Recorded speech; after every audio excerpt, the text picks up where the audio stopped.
You are listening to Historyman, a project of ekbarnes.com, where we walk in the footsteps of heroes and proclaim freedom reigns.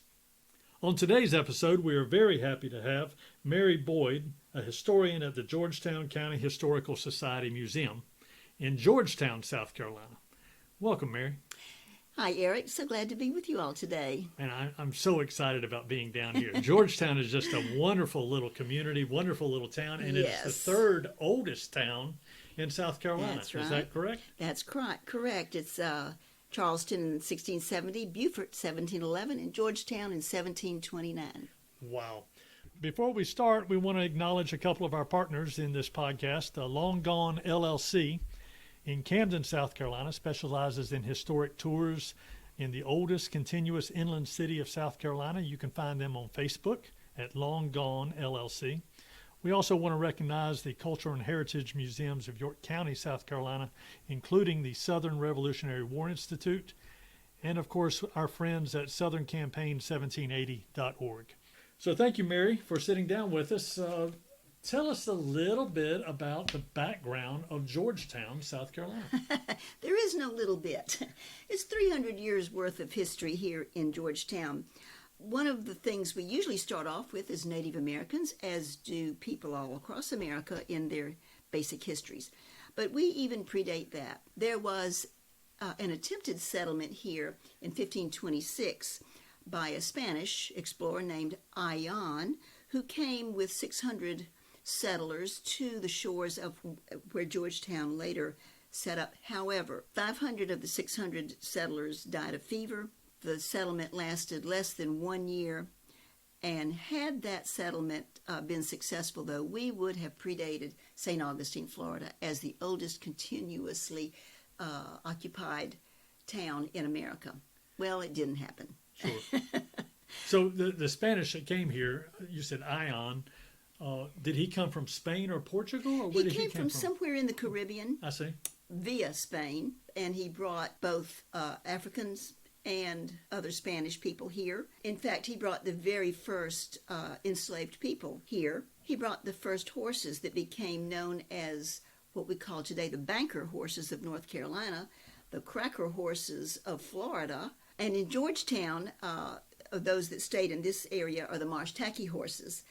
You can see those out at Brook Green Gardens occasionally. They have a few of them that they bring out every once in a while. But sadly, it did not happen that way, and we didn't find a good footing until 1729. So we have a large portion of our audience that listens to our podcast are from areas outside of South Carolina, Texas, California, New York, Michigan, that sort of. Give us a geographical kind of lesson about where Georgetown lies in the South Carolina coast. We are on the Atlantic coast of South Carolina. It's called the Low Country because of the low sea level here. We are 60 miles north of Charleston and 35 miles south of Myrtle Beach. Everyone knows Myrtle Beach, it would seem, even Seinfeld. And we are, I used to call us an undiscovered diamond, but we're being discovered daily and yearly by visitors. Wish we had more, and we welcome visitors to come in and enjoy the small town ambiance of Georgetown. We're not highly commercialized. We have an 8x4 block historic district that is the original 1729 area. It's shaded by live oak trees that were planted in 1900, and they are just a lovely canopy over the streets. We have houses along our streets that predate the Civil War, 66 in fact, and of those, 33 predate the Revolutionary War. So we have a wonderful walking tour map that is put out by the Chamber of Commerce, and people can really enjoy small town ambiance in a very important historical setting. It is a fascinating little town, and I noticed that on the wharf, the Harbor Walk, Right. you have the tour boats just sitting right on the Harbor Walk right there. I mean, it That's is right. a beautiful stroll along the Sandpit River. The Sandpit River. And this community was situated where several rivers came together, correct? That's exactly how we got started. In 1725, the town was laid out on the banks of the Sampit River. The Sampit is just 3 blocks from Winyah Bay, and Winyah Bay is 14 nautical miles from the mouth, at its mouth, to the Atlantic Ocean. So we were an international port of entry since 1732. Now that didn't mean we had large ships coming in, even in those earliest days. Winyah Bay is notoriously shallow and sandbars that drift. And there is a major sandbar at the mouth of Winyah Bay, which has restricted the big ships from coming in. So we never grew to the size that Charleston did. But we entertained ships from all over the world, the little small trading vessels that came in here. And it still maintains its beauty. Some of the history, you had indigo trade was big here in the 1700s, is that right? That was our first lucrative industry. Indigo came from the Caribbean through the family of Robert Lucas. His daughter was Eliza Lucas, who married Mr. Pinckney, and she is considered the indigo girl. She is the one who actually developed the cultivation of indigo in this area. They arrived in Charleston. 3 years later, Mr. Lucas had to go back to the Caribbean for military service, and he says, Eliza, at the age of 16, you're in charge. She experimented with the cultivation of indigo, successful after 2 years, and began to disperse the seeds in the area. The seeds came to Georgetown. She had 1 plantation up here that we know about, 2 in Charleston, 1 in Georgetown, and the indigo just took off here in Georgetown. From 1740 until 1790, Georgetown grew more indigo than anyone in the world. The British paid us a bounty to grow it exclusively for them for their Navy uniforms and for the royal robes. Indigo is a low-growing plant that gives off this dark blue, purple clothing dye. So the British were our only market for the indigo, and of course, when the Revolutionary War came along, that seemed to dry up pretty quickly. Right. So what replaced the indigo? The gentlemen had to find something else to replace that lucrative crop, so they decided to go headlong into the rice culture. So from 1790 until 1861, rice was king in Georgetown. It vastly surpassed the value of the indigo. In fact, in the 1850s, Georgetown was the wealthiest county in the entire United States because of the growing of rice. Now, that said, every penny of the multi-millions of dollars that these wealthy growers earned, and every grain of rice of the more than 50 million pounds of rice that were exported from Georgetown were, of course, on the backs of the enslaved Africans. Right. The west coast of Africa was rice-growing area. So that is where the enslaved people that came to Georgetown came from, and they taught us how to do it. Little is said about their ingenuity, about their creativity, their artistry, and their engineering talents created what is known as a rice trunk, which is a floodgate system that they devised to control flooding and draining of the rice fields. As I mentioned, we have 66 houses in Georgetown that predate the war between the states and the Revolutionary War. Every single one of those were built by the enslaved Africans. They're still with us today. The only thing that takes these wonderful vintage houses is fire and neglect. We can't do too much about the fire. That happens Sure. accidentally. Neglect, we're trying to put a handle on that. But these beautiful homes have gorgeous hand-carved moldings in the main rooms of the houses, all of that done by the enslaved Africans. Also in the artistry there, the sweetgrass baskets are a South Carolina unique craft. They made these baskets in Africa. So the skill came over with them, and they continued to make them when they came into the colonies in slavery. The baskets are made of sweetgrass, which is a beach grass, bulrush, and then they are all woven together with the fronds of our palmetto tree. One addition when they began making these here in the colonies is that they added pine needles. So there's a brown stripe running through a lot of the sweetgrass baskets today. Now, these were worth absolutely nothing. They were just utility baskets on the plantations. And then sometime during the mid-20th century, they got elevated to a folk art. And there went the dollar signs straight up. So it's a wonderful souvenir type thing that our visitors want to take home with them.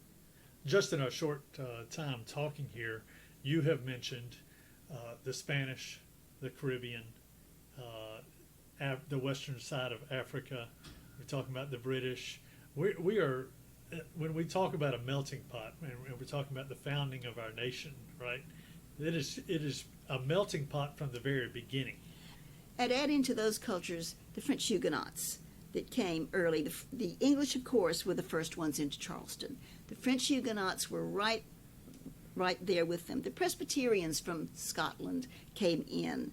All of those settled Charleston. And gradually they began to expand their horizons and came up to Georgetown. And also the Jewish congregation in Charleston was the largest in the nation. And we had several of those families that came up to Georgetown, and they have been in the business class as well as the ruling class here in Georgetown. We have at least 7 mayors over these 300 years that are from the Jewish congregation. So we have a real eclectic type of culture here in Georgetown. Well, it shows forth just when you walk the streets of Georgetown. It shows forth in every corner you turn. And the food in the local restaurants. We ate in one of the local restaurants, and we're just blown away by the home style cooking. We're a seafood capital. That's one of our main industries here. So all of our restaurants feature seafood, and we have one that is a very interesting African American cultural restaurant called Ani's that serves good old down home cooking. I see. And that's really down home cooking from the Gullah culture. Is that right? Well, tell us a little bit about the museum. The Georgetown County Museum started in 2008, and we moved to a new building in 2013, 4 times as big. We celebrate the 300 years of Georgetown history here in our 2 floors. We are free. We do have a donation box. Donations are greatly appreciated, but the Historical Society that runs this museum is solely funded by memberships, sales in our gift shops, our fundraisers, donations, and grants. I see. Yeah.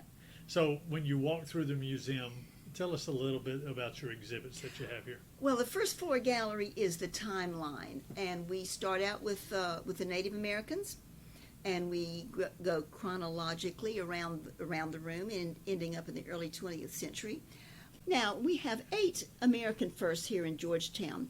It all started in the discovery in 1987 of the earliest recovered vessel in American waters. It's called the Brown's Ferry vessel.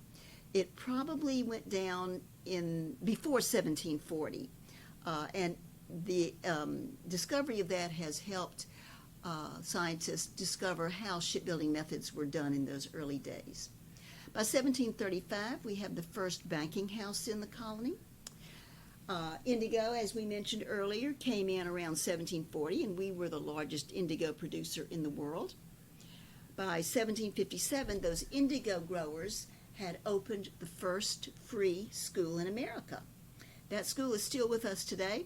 The school building is just 2 blocks from the museum. It's today just a social hall. It's not a school anymore. 1908, the public school system started, so it was absorbed into that. On June 13th, 1777, the Marquis de Lafayette took his very first footsteps in the colonies right here in Georgetown. So we are really thrilled about that, and we like to play that up a good bit. From 1790 until 1861, we all have already talked about that the rice culture was prominent here in Georgetown. During the war between the states, we have the only Union flagship sunk in the war, the Harvest Moon, and it's out here in Winyah Bay. The smokestack of the Harvest Moon can still be seen out there. In 1868, Georgetown has the very first African American ever to go to Congress. His name is Joseph Hayne Rainey, and he served in the House of Representatives from 1868 to 1880.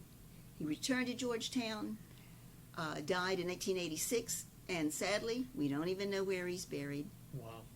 And then in 1899, the largest lumber mill in the United States opened. It became the largest by 1916 and went strongly with the huge lumber industry here in this area until 1932, when, of course, it succumbed to the Depression. Tell our listeners about an annual event that you have every year. We have an event, a culinary event called Cattails and Cocktails. It's our largest fundraiser for the museum at this time. Local hunters and fishermen prepare dishes of all local catch. We sell tickets. We have a silent auction and a raffle, things from our local businesses. It's just a really fun time on a Sunday afternoon. It's always on a Sunday afternoon so that the business people who are operating their businesses otherwise can attend. And it's just a fun event to have. So when is that event? It's in the spring, and sometimes it's been in late February, sometimes early March. 2 years ago, we had it in April, so it's a little bit of a floating festival. Right. So how can they reach you and get information about these events in your museum? You can go to our website, georgetowncountymuseum.com. We are on Facebook, Georgetown County Museum History Center, where, by the way, we have stories of local history. We have over 200 articles that we have written for our local newspaper. It folded, sadly, so now we're putting those articles both on our website and in our Facebook feed. So we have lots of good history you can get to there. You can email us at info@georgetowncountymuseum.com. And our telephone number is 843-545-7020. That's some fascinating highlights of Georgetown, and we hope our listeners will tune in on our next episode. We're going to talk a little bit more about the Revolutionary War and the history here in Georgetown and the founding of our nation. So thank you so much, Mary. My pleasure.